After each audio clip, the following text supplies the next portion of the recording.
Então Jefté enviou mensageiros ao rei dos amonitas. Os mensageiros disseram: "O que é que vocês têm contra mim? Por que invadiram o meu país?" O rei dos amonitas respondeu: "Quando os israelitas saíram do Egito, tomaram a minha terra, desde o rio Arnon até os rios Jaboque e Jordão. Agora, sem luta, vocês devem devolver a minha terra." Jefté mandou outros mensageiros ao rei dos amonitas com a seguinte resposta: "O povo de Israel não tomou a terra de Moabe nem a terra de Amon.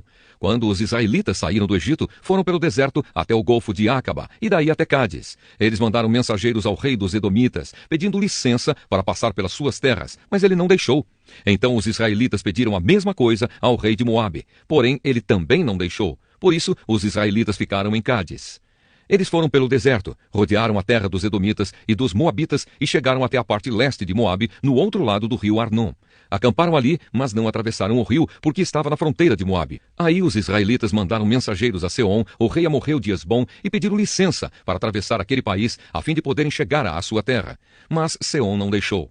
Levou todo o seu exército, acampou em Jaza e atacou o povo de Israel. Mas o Senhor, o Deus de Israel, fez com que os israelitas derrotassem Seom e todos os seus homens. E assim os israelitas conquistaram toda a terra que era dos amorreus. Tomaram toda a terra dos amorreus, desde o rio Arnon ao sul até o rio Jaboque ao norte, e desde o deserto a leste até o rio Jordão a oeste. Assim foi o Senhor, o Deus de Israel, quem expulsou os amorreus para o seu povo, os israelitas. E agora vocês querem tentar tomar a terra de volta? Podem ficar com tudo que Quemós, o Deus de vocês, lhes deu. Mas nós vamos ficar com tudo que o Senhor, nosso Deus, conquistou para nós. Você pensa que é melhor do que Balaque, filho de Zippor, que era rei de Moabe? Será que alguma vez ele desafiou Israel? Quando foi que ele guerreou contra nós? Durante 300 anos o povo de Israel morou em Hesbom e Aroer. Morou também nas cidades vizinhas e em todas as outras cidades das margens do rio Arnon. Por que foi que vocês não tomaram essas cidades de volta durante todo esse tempo? Não, eu não fiz nada de errado contra vocês. Vocês é que fazem mal, querendo lutar contra mim. O Senhor é o juiz. Ele decidirá hoje entre os israelitas e os amonitas." Mas o rei dos amonitas não quis ouvir a mensagem que Jefté havia mandado. Então o Espírito do Senhor dominou Jefté, e ele atravessou Gileade e Manassés, e voltou para Mispa, em Gileade. Dali foi para Amon, e prometeu ao Senhor o seguinte: "Se fizeres com que eu vença os amonitas, eu queimarei em sacrifício aquele que sair primeiro da minha casa, para me encontrar quando eu voltar da guerra.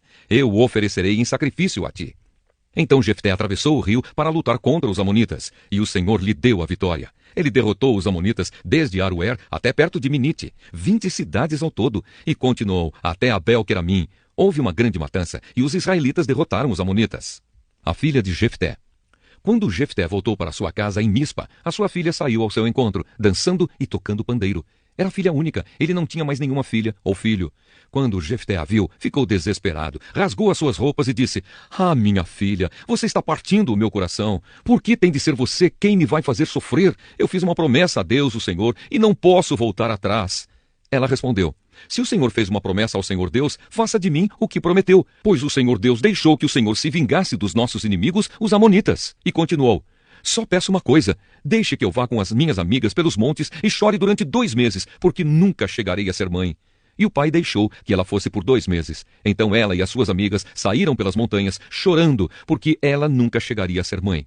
Depois dos 2 meses, ela voltou para o pai, e ele fez o que havia prometido a Deus. Assim, ela morreu virgem. Daí veio o costume de as mulheres israelitas saírem durante 4 dias, todos os anos, para chorar pela filha de Jefté, o gileadita. Atos dos Apóstolos, capítulo 15. A reunião em Jerusalém. Alguns homens foram da região da Judéia para a cidade de Antioquia e começaram a ensinar aos irmãos que eles não poderiam ser salvos se não fossem circuncidados, como manda a lei de Moisés. Paulo e Barnabé não concordaram e tiveram uma discussão muito forte com eles a respeito disso. Aí foi resolvido que Paulo e Barnabé e mais alguns irmãos fossem para Jerusalém a fim de estudar esse assunto com os apóstolos e os presbíteros da igreja. Então, a igreja de Antioquia mandou que eles fossem. Eles passaram pelas regiões da Fenícia e da Samaria, contando como os não-judeus estavam se convertendo a Deus. E todos os irmãos ficaram muito alegres com essa notícia. Quando chegaram a Jerusalém, foram recebidos pela igreja, pelos apóstolos e pelos presbíteros, e lhes contaram tudo o que Deus havia feito por meio deles. Mas alguns membros do partido dos fariseus, que também haviam crido, se levantaram e disseram: "Os não-judeus têm de ser circuncidados e têm de obedecer à lei de Moisés."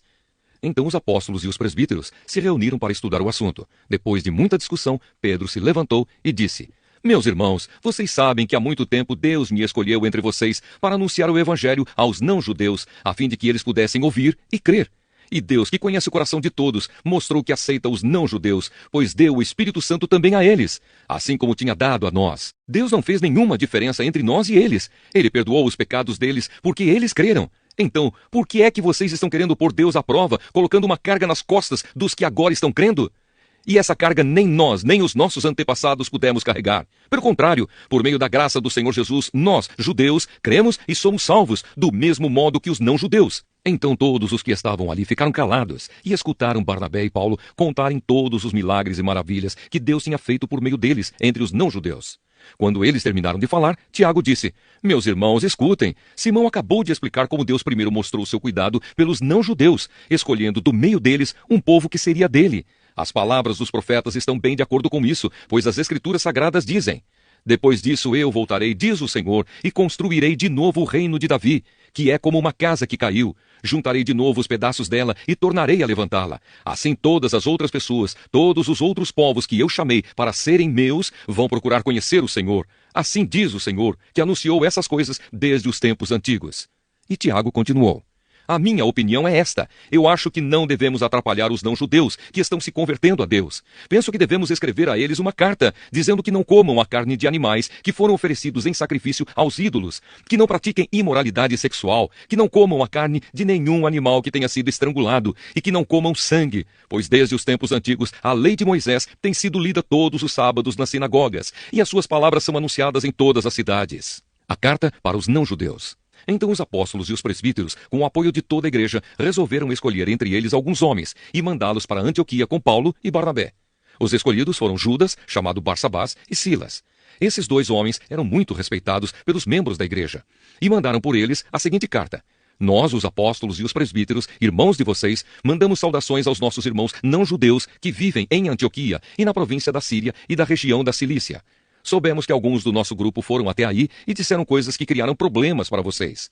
Porém, não foi com a nossa autorização que eles fizeram isso. Portanto, nós todos resolvemos, sem nenhum voto contra, escolher alguns homens e mandá-los a vocês. Eles vão com os nossos queridos irmãos Barnabé e Paulo, que têm arriscado a sua vida a serviço do nosso Senhor Jesus Cristo. Estamos enviando, então, Judas e Silas para falarem pessoalmente com vocês sobre essas coisas que estamos escrevendo. Porque o Espírito Santo e nós mesmos resolvemos não pôr nenhuma carga sobre vocês, a não ser estas proibições que são, de fato, necessárias. Não comam a carne de nenhum animal que tenha sido oferecido em sacrifício aos ídolos. Não comam o sangue nem a carne de nenhum animal que tenha sido estrangulado. E não pratiquem imoralidade sexual. Vocês agirão muito bem se não fizerem essas coisas. Saúde a todos. Então mandaram que os 4 partissem, e eles foram para Antioquia. Lá reuniram os cristãos e entregaram a carta. Quando estes a leram, ficaram muito alegres com as palavras de ânimo que havia nela. Judas e Silas, que eram profetas, falaram muito com os irmãos, dando-lhes assim ânimo e força. Eles passaram algum tempo ali, e depois os irmãos, fazendo votos de boa viagem, os mandaram de volta para aqueles que os tinham enviado. Porém Silas achou melhor ficar ali. Mas Paulo e Barnabé ficaram algum tempo em Antioquia. Eles e muitos outros cristãos ensinavam e anunciavam a palavra do Senhor. A segunda viagem missionária de Paulo. Paulo e Barnabé se separam. Algum tempo depois, Paulo disse a Barnabé: Vamos voltar e visitar os irmãos em todas as cidades onde já anunciamos a palavra do Senhor. Vamos ver se eles estão bem. Barnabé queria levar João Marcos, porém Paulo não queria, pois Marcos não tinha ficado com eles até o fim da primeira viagem missionária, mas os havia deixado na província da Panfilha. Por isso, eles tiveram uma discussão tão forte que se separaram. Barnabé levou João Marcos consigo e embarcou para a ilha de Chipre, enquanto que Paulo escolheu Silas e seguiu viagem, depois que os irmãos o entregaram aos cuidados do Senhor. E Paulo atravessou a província da Síria e a região da Cilícia, dando força às igrejas. Jeremias, capítulo 24. Os 2 cestos de figos. Eu tive uma visão. Isso aconteceu depois que Nabucodonosor, rei da Babilônia, levou israelitas como prisioneiros de Jerusalém para sua terra. Ele levou o rei de Judá, que era Joaquim, filho de Jeoaquim, as autoridades de Judá, os carpinteiros e os outros operários especializados. Nessa visão, o Senhor Deus me mostrou 2 cestos de figos, que estavam na frente do templo. No primeiro cesto havia figos muito bons, do tipo que logo fica maduro. No outro havia figos muito ruins, ruins demais para se comer. Então o Senhor me perguntou: Jeremias, o que você está vendo? Figos, respondi. Os bons são muito bons, e os ruins são muito ruins, tão ruins que ninguém pode comê-los. Aí Deus me disse: Eu, o Senhor, o Deus de Israel, digo que os israelitas que foram levados para a Babilônia são como esses figos bons. Eu os tratarei com bondade, cuidarei deles e os trarei de volta para esta terra. Eu edificarei a nação e não a destruirei. Plantarei e não arrancarei. porém no coração deles o desejo de reconhecerem que eu sou Deus, o Senhor.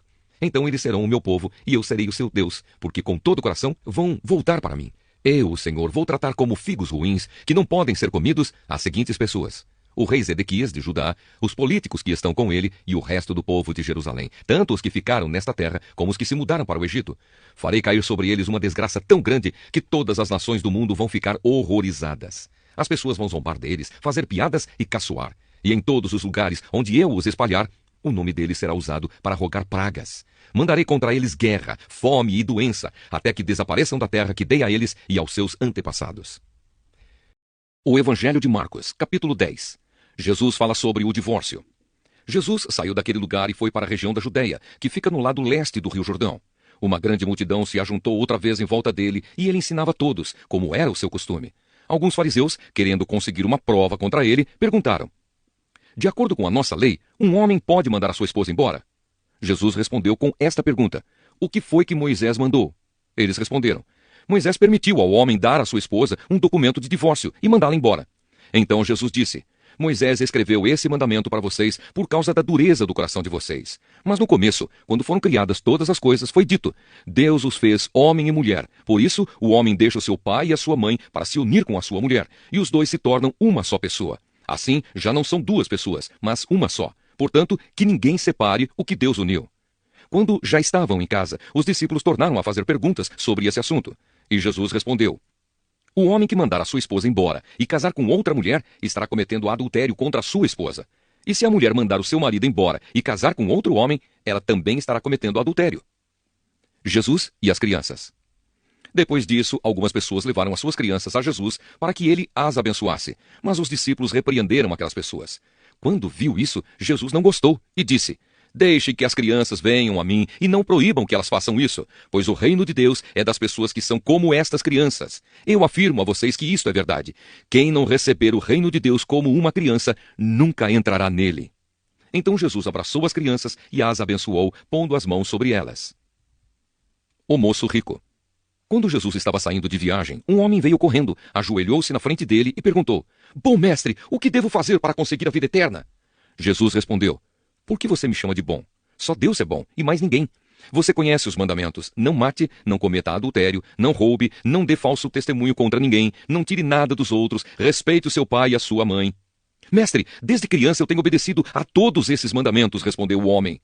Jesus olhou para ele com amor e disse: falta mais uma coisa para você fazer. Vá, venda tudo o que tem e dê o dinheiro aos pobres, e assim você terá riquezas no céu. Depois venha e me siga. Quando o homem ouviu isso, fechou a cara, e porque era muito rico, foi embora triste. Jesus então olhou para os seus discípulos, que estavam em volta dele, e disse: como é difícil os ricos entrarem no reino de Deus. Quando ouviram isso, os discípulos ficaram espantados, mas Jesus continuou: meus filhos, como é difícil entrar no reino de Deus. É mais difícil um rico entrar no reino de Deus do que um camelo passar pelo fundo de uma agulha. Quando ouviram isso, os discípulos ficaram espantadíssimos e perguntavam uns aos outros: então, quem é que pode se salvar? Jesus olhou para eles e disse: para os seres humanos isso não é possível, mas para Deus é, pois para Deus tudo é possível. Aí Pedro disse: veja, nós deixamos tudo e seguimos o Senhor.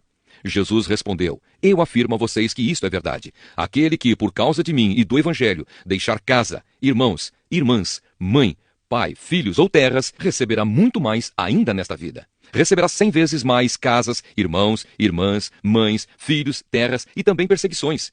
E no futuro receberá vida eterna.